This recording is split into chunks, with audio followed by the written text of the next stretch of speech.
বাঙালির জাতীয় খাবার হচ্ছে আমাদের এই নুডলস। প্রত্যেকটা ঘরে ঘরেই এখন দেখা যায় এই নুডলস, কারণ এটা হচ্ছে আমাদের অভাবের সঙ্গী।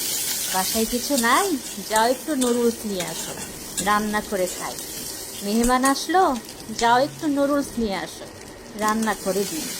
কত আয়োজন, তাই না? নুডলসের মধ্যে কেউ মাংস দেয়, কেউ চিংড়ি মাছ দেয়, কেউ ক্যাপসিকাম দেয়, বিভিন্ন রকমের সবজি দিয়ে রান্না করে মজা করে, ভীষণ ভালো লাগে। আর বাচ্চারাও কিন্তু অনেক মজা করে এই নুডলসটা খেতে পছন্দ করে। আর কিছু কিছু মানুষ এত মজা করে রান্না করে, মানে খেলেই মুখে লেগে থাকে।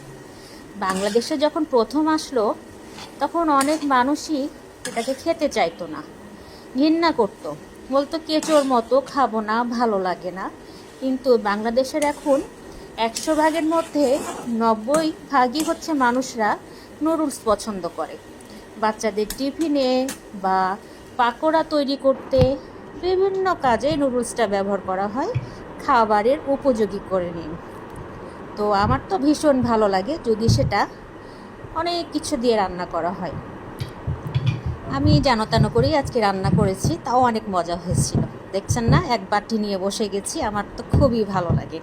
আপনাদের কেমন লাগে অবশ্যই জানাবেন। আমাদের জাতীয় এই নুডলস